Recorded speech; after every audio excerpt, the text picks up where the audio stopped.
Të nderuar të pranishëm në këtë xhami, vazhdojmë me mësimet dhe porositë që i marrim nga libri Riyadus Salihin të Imam Neveviut rahimahullahu taala, i cili në këtë libër ka përmbledhur ajete nga Kurani, fisnik dhe hadithe të pejgamberit sallallahu alaihi wasallam, me të cilat ja kanë ndriçuar besimtarit rrugën drejt Allahut subhanahu wa taala. Jemi në kapitullin që flet për rrugët e shumta të veprave të mira, në hadithin e 133 më radhë që nga fillimi i librit, apo në hadithin e 17 në këtë kapitull, ku Imam Neveviu rahimahullahu ta'ala thot: An Ebi Musa al-Ash'ari radiallahu anhu qal, qala Rasulullahi sallallahu alaihi wasallam, idha marida al-abdu au safara, kutiba lahu mithlu ma kana ya'malu muqiman sahiha, rawahu al-Bukhari. Thot Imam Neveviu rahimahullahu ta'ala, në rëfen Ebu Musa al-Ash'ari radiallahu anhu, i cili thot se pejgamberi sallallahu alaihi wasallam ka thonë: kur të smuret njeriu apo të është udhëtar, i shkruhen shpërblimet e veprave që ka bërë kur ka qenë në vendin e tij dhe kur ka qenë i shëndosh. Transmeton Buhariu në Sahihun e tij. Edhe ky hadith vazhdon me tregu gjersin e rahmetit të Allahu subhanahu wa ta'ala. Vazhdon me tregu se muslimani në jetën e tij nuk humb asë një qast nga shpërblimet e Allahu subhanahu wa ta'ala, nëse momentet që i kanë disponim, kur është i shëndosh dhe kur është në vendin e tij, i shfryzon për të bërë vepra të mira. Edhe në ato momente kur nuk do të mundet për shkak të udhëtimit e tij ose për shkak të sëmundjes së tij, Allahu dhu xhelal do t'i shënon shpërblimin e veprave të mira sikurse ti kishte bë ato. Dhe shikoni se si Allahu subhanahu wa taala u drejtohet besimtarve me këtë hadith dhe me këtë sqarim për me i nxit besimtarët mu angazhu në vepra të mira dhe me fitu nga këto mirësi të mëdha të cilat Allahu subhanahu wa taala ja ofron njeriu. Ky hadith nxjerr në shesh rëndësinë e niyetit në veprat e mira. Niyeti, qëllimi dhe synimi, çka don me mriti me këtë vepër. Andaj siç kanë thonë dietarët, qëllimi çka është veçimi i Allahu dhul xhelal me ibadet, të synosh të mërish që vetëm Allahun të adhurosh me atë vepër, apo vetëm shpërblimin e Allahut të fitosh me atë vepër. Dhe padyshim se kjo është ajo nyja që e lidh njeriu me Allahun dhul xhelal, niyeti në zemrën e tij. Se ka mundsi dikush me bën një vepër të madhe, por se bën për Allah nuk i shkruhet. Dhe i tjetër e bën një vepër të vogël, por e bën për Allah, dhe ajo i shkruhet dhe i mbetet e regjistruar në regjistrin e shpërblimeve të Allahut subhanahu wa taala. Dhe kjo lidhet me shfrytëzimin e kohës që na mëson neve sura Al-Asr, ku Allahu dhul xhelal thot: "Wal 'asri innal insana lafi khusr illa alladhina amanu wa 'amilus salihat wa tawasaw bil haqqi wa tawasaw bis sabr." Pasha kohën, me të vërtet njerëzimi janë në humbje, përveç atyre që besojnë Allahu dhe bëjnë vepra të mira, atyre që porosisin në të vërtet dhe atyre që porosisin në durim. Pra, Allahu dhul xhelal e ka qel derën e veprave të mira kafshë besimtarëve, dhe besimtarët e sinqert e pranojnë këtë ofertë dhe këtë mëshirë të Allahu subhanahu wa taala. Dhe pastaj pejgamberi sallallahu alaihi wasallam i nxit besimtarët me këshillat e tija për të shfryzuar këto çaste dhe momente që të fitojnë nga mëshira e Allahut subhanahu wa taala. Njeriu në jetën e tij ose është i shëndetshëm dhe në vendin e tij, do thotë ka mundësi të organizon jetën e tij, ose është i sëmur edhe në rrugë. Kur të është i sëmur, shumë vepra të mira nuk mundet me i bë. Don, ama nuk mundet. Për këtë shkak, secili prej nesh, sa është i ri edhe i fuqishëm, duhet angazhohet në vepra të mira, se nesër do të dëshiron, por nuk do të mundet. Për shembull, falja e namazit me xhamat është një vepër e madhe e mirë, të cilën e bën ti sa ke shëndet. Kur ti je në spital apo je në shtëpinë tënde, po je i sëmur, nuk mundesh më dal. E tani çka do thotë kjo? Do thotë që ti sa ke shëndet, dil në xhami, falu me muslimanët, që nesër kur do të jesh i sëmur dhe do të mush me dal, çka? Ta fitosh sevapin e plot. Sikurse do të kishe dal. Ose kur është njeriu në udhë, angazhimet e udhëtimit nuk e lejojnë atë të kryjnë ibadetet sikurse i kryjnë kur është vetë në ti. Për shembull, namazin me xhamat, agjerimin vullnetar, namazin e natës, nuk mundesh ti bësh. Ama kur jeti në vendin tanë dhe i bën këto vepra, edhe pastaj shkon në rrugë, dhe për shkak të udhëtimit s'mundesh më i bë, Allahu dhullat ta shënon sevapin e atyre veprave të mira që zakonisht i ke bën në vendin tanë, pa ju paksu as pak, domethënë shpërblimi, edhe pse ti nuk i ke bë ato veprat e mira. Pra, kretë kjo tregon domethënë se besimtari me niyetin e mirë dhe me angazhimin e sinqert dhe me veprat e mira që i bën, e fiton shpërblimin e Allahut edhe kur nuk i bën me arsyetimin e sëmundjes apo arsyetimin e udhëtimit. Edhe pse normalisht ulemat kanë përmendur në librat e fikut se njeriu kur do është i sëmur apo kur do është në rrugë ka lehtësime. Sikur se është për shembull shkutimi i namazit apo bashkimi i namazit e kështu me radhë. Mirë po, përsëri njeriu edhe pse i shfrytëzon këto lehtësime, nëse ka qenë i rregullt në këto veprat e mira, kur ka qenë i shëndosh në vendin e tij, e fiton rahmetin e Allahut dhe shpërblimet prej tij. Pra, ky hadith i shkurt i pejgamberit sallallahu alaihi wasallam i nxjerr shesh një sër vlerash dhe porosish. Sikur se përmendëm, e nxjerr në shesh rahmetin e madh që ka Allahu subhanahu wa taala mbi robët e tij. Dhe kjo është shumë e qartë. Do thotë se shpërblet Allahu me vepra të mira edhe pse nuk i ke bë ata. Pse? Se ka qenë një kohë kur ti ke qenë i vazhdueshëm në ato veprat e mira. Dhe kjo na tregon edhe një herë vlerën e madhe që ka vazhdimi në veprat e mira, sado që janë të vogla ato. Andaj një vepër e lehtë, e vogël, e vazhdueshme është më e mirë te Allahu se një vepër e madhe por e përkohshme. Qëllimi është muslimani mu bë terbiye në ibadet, me lidh zemrën e tij me Allahun dhul xhelal. Sidomos në kohën e telasheve, sprovave, presioneve, se ato dojnë me të largu prej ibadetit, dojnë me të largu prej diturisë, dojnë me të largu prej fesë. E ti kur ta shohësh se ata po mundohen me të bë presion u largu prej këtyre veprave të mira, ti duhesh me bë presion nefsit tan që me i shtu ato të mira. Andaj pejgamberi sallallahu alaihi wasallam çka thot? El ibadatu fil harji ka hijratun ilay. Të bësh ibadet në kohë të fitnes është si hijret me botë unë, te pejgamberi sallallahu alaihi wasallam.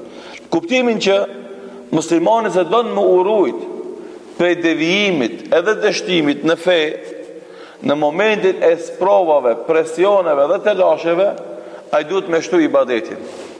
Do thot me shtu kontaktin me Allahun dhe me forcu atë. Dhe ajo ja stabilizon mendjen, edhe ja stabilizon gjuhën, edhe ja stabilizon këmbët. Dhe njeriu që është i lehtë me Allah, pa marrë parasysh se me çka ballafaqohet, a me ushtri, a me polici, a me fukarallëk, a me do thot probleme politike, ose do më thonë tentim për të paraqitur të keq në media, presion medial, ai nëse është i lidhur me Allahun xhela, ajo ja stabilizon zemrën, edhe mendjen, edhe gjuhën, edhe kam. Edhe nuk ka problem, ballafaqohet me to dhe thot mendimin e vet, qëndrimin e vet, besimin e vet, synimin e vet, kontributin e vet. Andaj, nëse dikush mundohet që me montime të paraqet musliman këshi, që pastaj të bëhet pengesë për davetin e muslimanëve në familjet e veta, na do bëhet kundërtën. Duhet me shtu ibadetin dhe me shtu davetin. Me të regu se na jemi këtu, edhe na do të vazhdojmë këtë rrugë dhe jemi të gatshëm me pagujt, çka me pagujt do më thonë cekin, apo faturën e presioneve dhe dëmtimeve që mundohet me na bë të tjetë për hir të Allahu subhanahu wa taala. Andaj ibadeti është stabilizatori më i madh i besimtarit në jetën e tij. Dhe këtë duhet ta kemi parasysh vazhdimisht. Nëse na nuk i kthehemi ibadeteve, dhikrit, leximit të Kuranit, namazit me xhamat, sadakas, urdhërimin e të mirë, ndalimin nga e keqja, duas e shumë veprave tjera të mira, atëherë na do të lishtohemi vetë. E armiku do ta ketë më lehtë pastaj me të nënshmu, me të poshtërsu, edhe me të marrë në përkom. Ama nëse na jemi të lidhur me Allah, atëherë ja lëm këtë të punë dorë Allahu xhelal dhe themi hasbunallah wa ni'mal wakil, na mjafton Allahu sa mbështetës i mirë që është ai, edhe siç thot pejgamberi sallallahu alaihi wasallam, i shpëtoi Allahu xhelal Ibrahimin alayhis salam kur tha hasbunallahu wa ni'mal wakil, dhe i shpëtoi besimtarët kur u mbledh ushtria aleate e idhujtarëve kundër tyre në ditën në kohën e pejgamberit sallallahu alaihi wasallam. Kështu që rahmeti Allahu dhu xhelal del në shesh në shumë fishimin e shpërblimit të veprave së mirë dhe fshirjen e gjunahave për shkak të veprave të mira që i bën, dhe e shpërblen besimtarin për niyetin e veprave së mirë, edhe pse nuk e bën, e kur ta bën ja shumë fishon atij. Thot Allahu dhu xhelal në Kur'an: "Wa man jaa bil hasanati falahu ashru amthaliha wa man jaa bi sayyi'ati fala tujza illa mithlaha wa hum la yuzlamun." Kush vjen me një vepër të mirë, ja 10 fishojmë atij shpërblimin, e kush e sjell një të keqe, aq e shpërblejmë, aq e ndëshkojmë atë, dhe atyra nuk u bot as pak padrejtësi. Dhe e vërteton këtë hadith i pejgamberit sallallahu alaihi wasallam se Allahu i regjistron edhe veprat e mira, edhe të këqija që i bën njeriu. Dhe pastaj thot kush don me bën një vepër të mirë dhe nuk e bën, Allahu ja shkon një shpërblim të plot. E ai që don ta bën dhe e bën, atij Allahu ja shkon 10 mira deri 7 fish e shumë fish më tepër. Dhe kush don me bën një të keqe dhe nuk e bën, Allahu ja shkon një shpërblim të vetëm. E nëse don me bën një të keqe dhe e bën, atij ja shkon Allahu vetëm një gjuna apo një ndëshkim të vetëm. Pra edhe ky hadith vazhdon me tregu rahmetin e madh që ka Allahu dhu xhelal ndaj njerëzve në përgjithësi që mundohen me bë vepra të mira, kanë jetë të mira edhe i kanë angazhimet për të mirë. Dhe pastaj që me urid me hadithin e kapitullit, edhe kur t'jesh i sëmur, edhe kur s'je në vendin tanë, e s'mundesh me i bë do vepra të mira, vazhdon shpërblimi e Allahu dhu xhelal për ty. Gjithashtu prej mësimeve dhe porosive që nxjerrim nga ky hadith i pejgamberit sallallahu alaihi wasallam është inkurajimi njerëzve në vepra të mira. Dhe kjo mësim përsëritet në shumë hadithe, që na do të marrë si shprehi dhe edukat tonë. Njerëzit me nxit në vepra të mira, me i mësu ka e mira, me ja tregu vlerën e veprave të mira. Se ka herë na e bëjmë vetë, ama na përton goja me i thonë që pse beti nuk e bën këtë vepra të mirë. Shembull, nisesh që më shkon në xhami, e lën shokun tan për shembull tunet kot. Edhe nuk shkon goja me thonë, "Hey, hajde me unë në xhami." Se di se sevapi madh është me fal namazin në xhami. Ose dikush për neve ndoshta agjeron tonë tente. Po si thot shokët vet kur pse nuk agjeron tente, çfarë sevapi ka? Apo dikush për neve ndoshta jep sadaka. Ama nuk i thot shokët vet pse beti nuk jep sadaka, se sevapi i sadakës është shumë i madh. Apo dikush për neve urdhon të mirë ndalon nga e keqja, ama s'ja kujton tjetër. E kështu me radhë. Por nuk ka shumë vepra të mira që na i bëjmë, po për të i mja thonë t'i drejt, pse vetë nuk e bën këtë vepër? Sidomos atij që ke shok, atij që ke të afërt, atij që nuk keq kupton ty, edhe nuk të keq kupton në jetën tënde. Dhe për këtë shkak, na si musliman të ri, që Allahu na ka dhënë energji, na ka dhënë domethënë mundësi me mësu fenë, na ka dhënë mundësi me jetu në mese fetare, neve na bot detyrë dhe obligim me i përhap këto të mira. Me ja tregu njerëzve vlerën e këtyre veprave dhe me i inkuraju dhe me i nxit ato me i bë këto vepra të mira. Dhe kështu si thot populli lulja, domethënë rushi duke pa rushin piqet. Andaj do thot edhe na si xhamat, si musliman, duke ndihmuar njerëzit në ka e mira, e ndihmojmë veten, e stabilizojmë veten. Për shembull, nëse jam unë me një shoqni që rregullisht e dalin dhe fal namazin në xhami, atëherë kjo na ndihmon neve edhe unë me dal. Andaj kur ai del, edhe unë kam me dal. Nëse ai agjeron, edhe mu kam u detyru më agjeru. Kështu që përhapja e veprave të mira dhe inkurajimi njerëzve në to na ndihmon parimisht neve, fillimisht neve, pastaj u ndihmon të tjerëve. Gjithashtu, premtime dhe porosive që i marrim nga ky hadith i pejgamberit sallallahu alaihi wasallam është kujdesi për veprat e mira dhe kohën e lirë. Që njerëzit nuk e vlerësojnë kohën. Shembull, shumë të rinj ton s'kan mësim, s'kan punë, s'kan angazhim. Çka bën ai? E kalon kohën del pi shtëpia sabah, edhe jon çajtore, jon muhabet, jon domon gjëra të kota, edhe i shkon dita komplet. Edhe nesër, edhe maset, edhe jeta i shkon ashtu, duke mos bë asnjë sent të dobishme për te. Po dikush ka më thonë, çka të bëjmë na? Që s'po ka punë, s'po ka shumë sene që mundesh me boti. Kohën e ri që e ki, sa je i ri mundesh me mësu. Mundesh me mësu.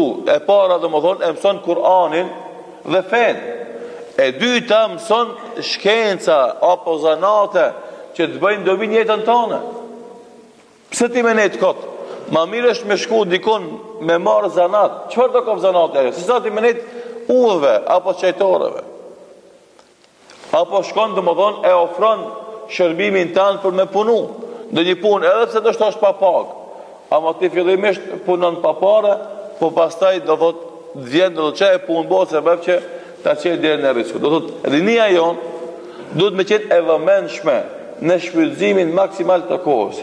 Kohën e lirë që e ki, mëso Kur'an me lexu e para. E dyta mëso përmendje nga Kur'ani. E treta mëso e fen ton. Meselet e rëndësishme që kanë të bëjnë me ty. E katërta mësoj dituritë të ndryshme që të duan ty në jetën tonë.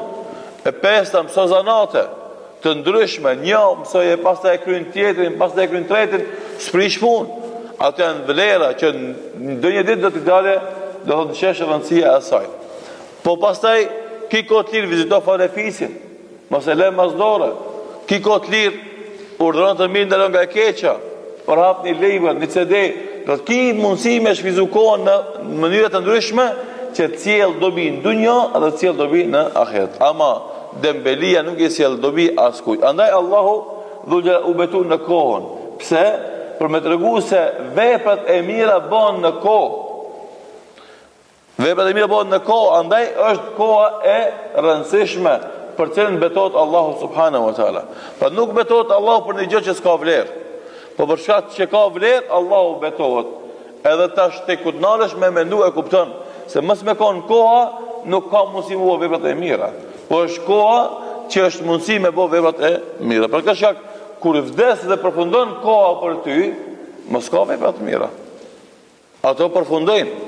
Dhe normalisht edhe kjo është argument se në ahiret nuk ka adhurime, pse ti s'ka kohë. Nuk ka kohë, nuk ka lindje diellit e prendim diellit më mat koha. Ande s'ka dhe pleqëri. Se këtu ka lëvizje të kohës, ande ki shans me shvizu ose mos me shvizu. Ande plakës edhe nuk plakësh. Je i ri apo plakësh, lëviz.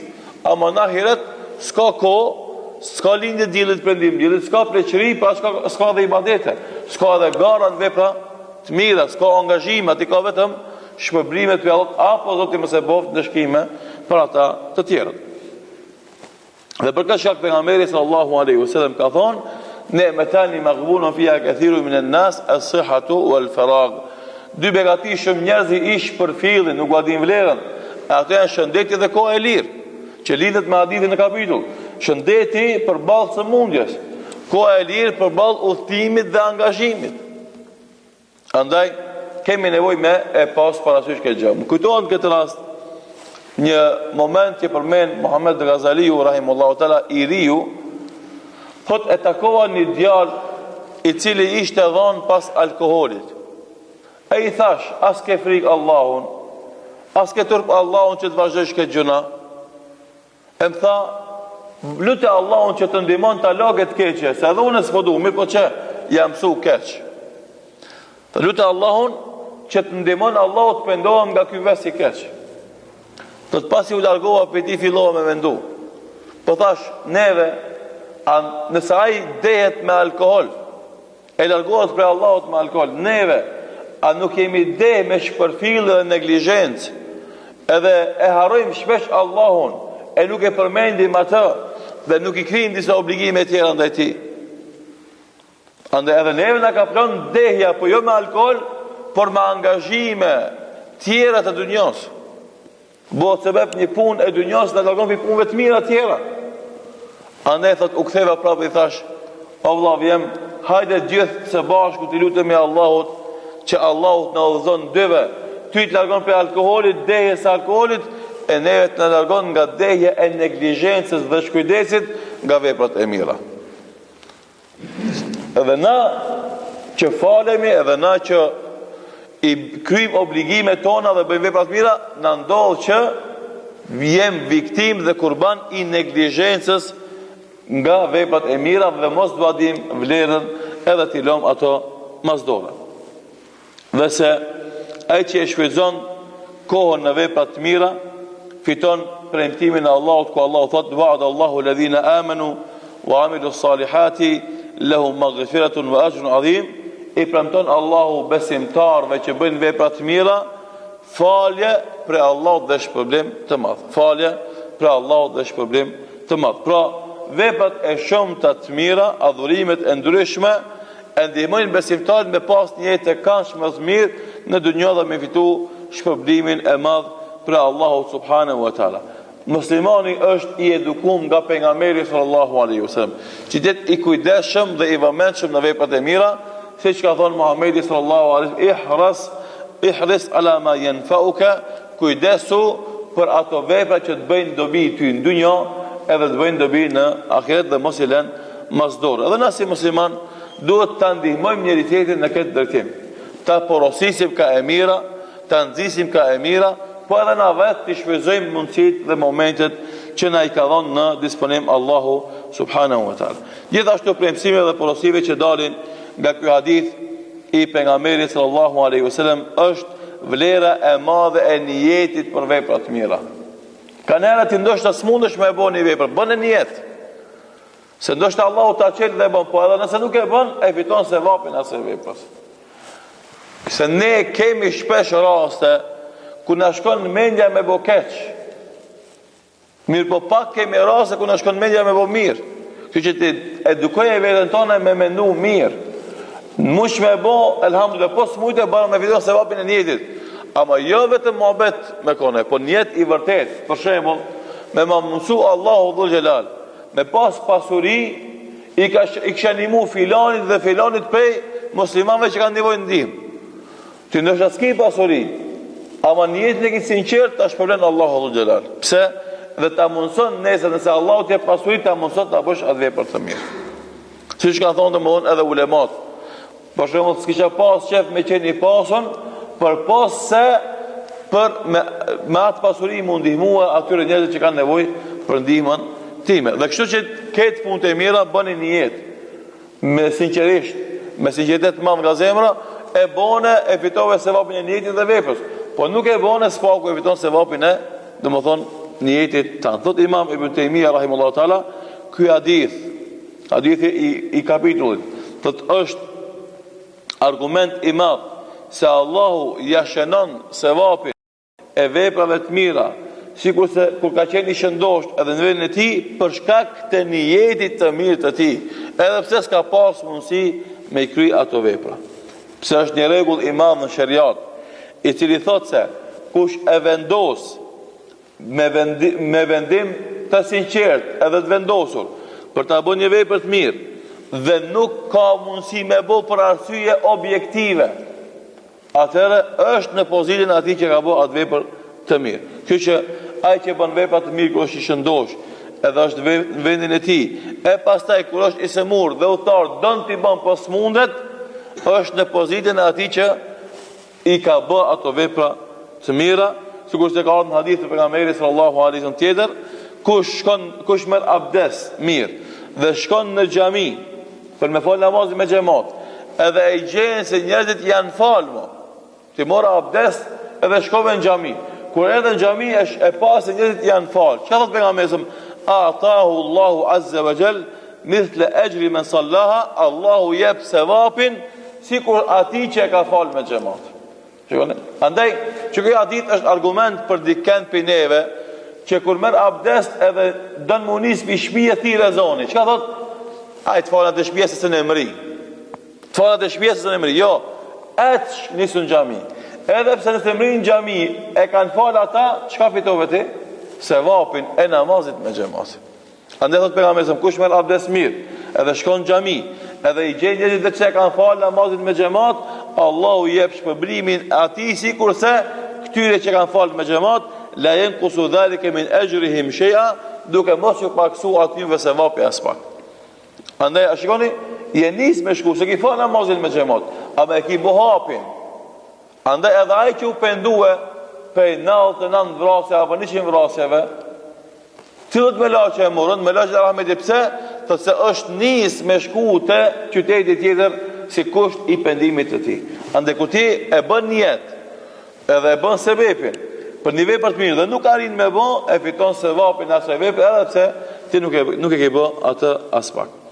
Dhe për këtë shkak muslimani do thot i cili mundohet me shfizu kohën, mendon me bë mirë, edhe bën mirë kur është i shëndetshëm edhe në vendin e tij, në momenti kur është rrugë edhe i semur apo e pengon diçka me bë atë vepër të mirë, Allahu dhulja ja shkon sevapin e plot pa e paksu atij asgjë ose as pak këtë vepër.